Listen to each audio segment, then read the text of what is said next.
Okay, so fun little comparison today on two devices that are very similar in terms of performance, but very different in terms of price and what you actually get. So this is the brand new POCO X8 Pro. So if you haven't heard of this brand before, they really are a bang for your buck smartphone. You're getting quite a lot. So this just launched. This costs $399 for this exact spec, which is 12 gigs of RAM, 512 gigs of storage. They also have a base 8 gig and 256 gig storage for $329, but let's kind of focus on this one versus the Samsung Galaxy S25 FE Fan Edition, the one that people tend to get. This thing costs $700, so close to double the price. It's crazy for what you get. We'll do a quick little unboxing first. We'll compare them because like I said, specs are similar. So you can even see from the box size, we're gonna get a lot more in this. Obviously in the Samsung, you just get the one cable and of course the device. So very simple. I think that's like a lot of phone unboxings these days.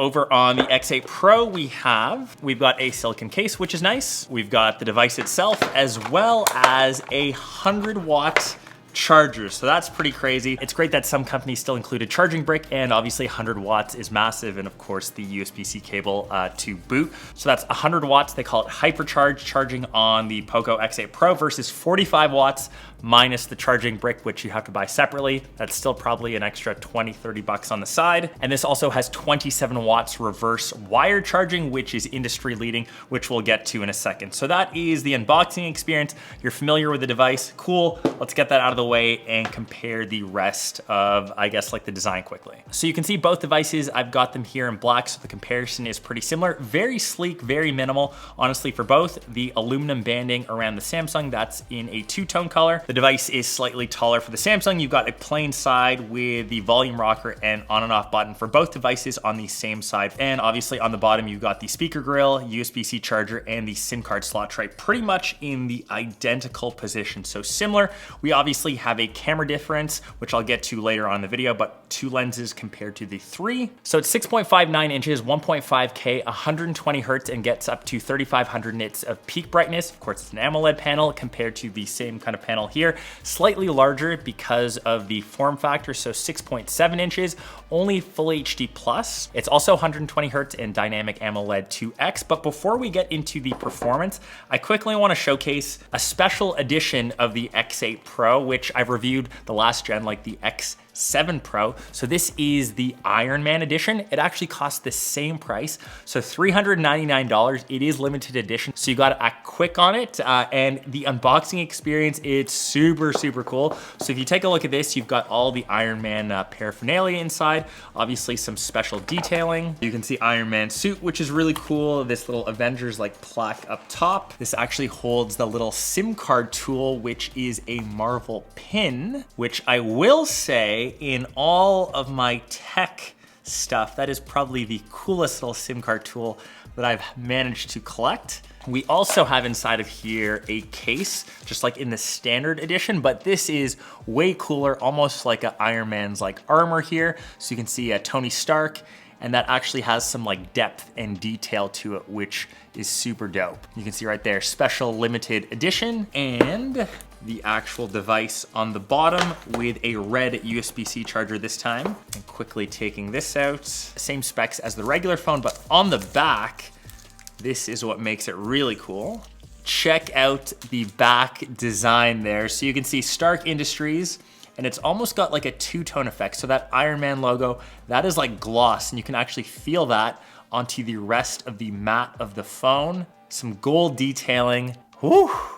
That looks pretty sleek, and with the case kind of slapped on, you are pretty much Iron Man with this phone. And it also has its own themed wallpaper, obviously Iron Man with the gold, with that wallpaper in the background. So super, super sleek. Once again, limited edition phone, same price as literally this one, so $399. Imagine paying like 399 bucks for this, or $700 for this. Like, that price difference is crazy, but yeah, that's a cool little limited edition of the X8 Pro. So next off, onto performance. Once again, pretty big difference here. We have the brand new MediaTek Dimensity 8500 Ultra chip on this. Think of this as more of like a flagship level performance for, once again, like a budget or mid-range kind of price. This is rocking the Exynos 2400, and when we benchmark these with, say, Antutu, the scores are very, very similar. Obviously, that varies on when you like benchmark it, but for actual like performance, both devices, they feel very like quick and snappy. When I navigate through the UI, multitask, switch between apps, it's very responsive on both.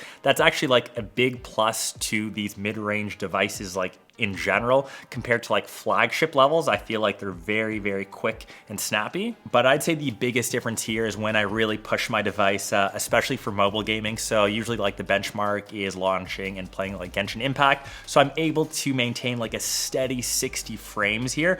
Whereas on the Samsung, I find like sometimes I get drop frame rates, some noticeable stutters and lags, and the device gets a bit hotter through prolonged gameplay. And that's really due to the dual layer ice loop cooling system on this, which helps keep the chip on it nice and cool when you are pushing it to its max, and helps prevent any sort of like throttling, because, you know, when you're gaming, the last thing that you want to do is to drop any frames. So big notice on that. You know, maybe for basic tasks, not so much, but if you are a heavy gamer, you will really be thankful for that extra performance boost. So over on to the cameras, this is like a clear indication you've got 3 lenses versus the 2, so theoretically like more versatility. You've got a 50 megapixel main, 12 megapixel ultra wide, and a 8 megapixel telephoto.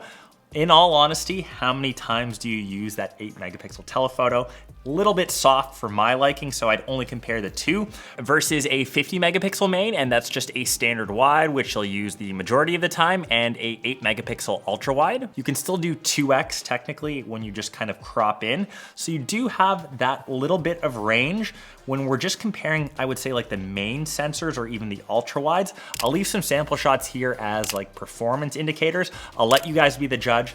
Pretty decent in good lighting conditions. Both aren't taking like outstanding night photos, I would say, compared to like other flagships, ones that cost over that $1,000 mark. I would say camera performance is like your biggest indicator here, but for the general point, shoot, for well-lit photos, you're taking decent photos. Once again, I will let you guys be the judge in terms of the comparisons. One little cool thing for the POCO though is this little dynamic RGB light that kind of is around the ring. So as an example, one of the settings, when you take like a photo, setting the timer, it becomes a little indicator light so you know during the countdown, so you can see there, countdown is starting, 5, 4, 3, those lights are flashing, and when it's about to hit 1, snaps the photo. Cool. Also, as when you're charging, you can see that little indicator light with green because it is RGB to let you know that you are charging your device. So cool little indication light, which I like. Once again, nothing on the Samsung, just an extra little bonus, an extra little feature that you can have over on the X8 Pro.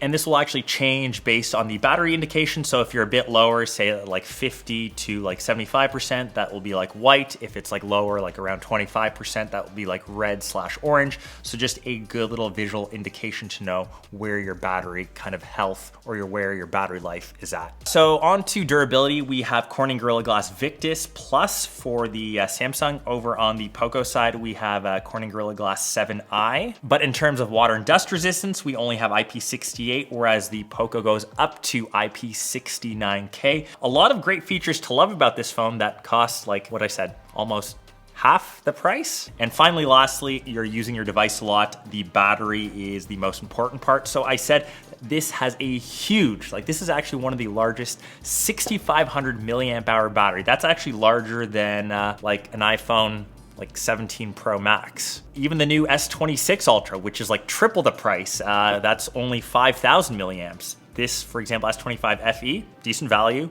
only 4,900 milliamps. So once again, huge difference here in terms of like value across like, I guess like dollar per milliamp hour when you kind of look at it like that. And if you even couple with the fact that this has 100 watts wired charging, so you can charge this up even faster. And it's funny, when your other devices die, you can still charge them with, say like this phone, since this has 27 watts reverse wire charging, which is industry leading. So really cool to see like the battery tech on a phone that is so much more like budget friendly, so much more like affordable than other flagships, when phones have just become so ridiculously like expensive. When you look at like the S26 Ultra, how expensive that has got. Some of the iPhone models, it has gotten crazy. You're paying like $1,500. It's really hard to say like those devices are worth like 2 to 3 times more for a phone when you get such like similar performance out of something that is so good. And I guess like last but not least, for like connectivity, if you happen to have like other devices, if you're like an Apple user, if you've got like AirPods sticking around, through the Xiaomi app, you can actually use like say AirPods natively, which is great. So you can choose like active noise canceling, you can switch between transparency mode, but for Samsung, you're kind of like tethered to the Samsung ecosystem. So maybe good if you've got like the Galaxy Buds, but that is pretty much what that is kind of limited to. So let me know your thoughts down below. You can kind of see which one I'm leaning to.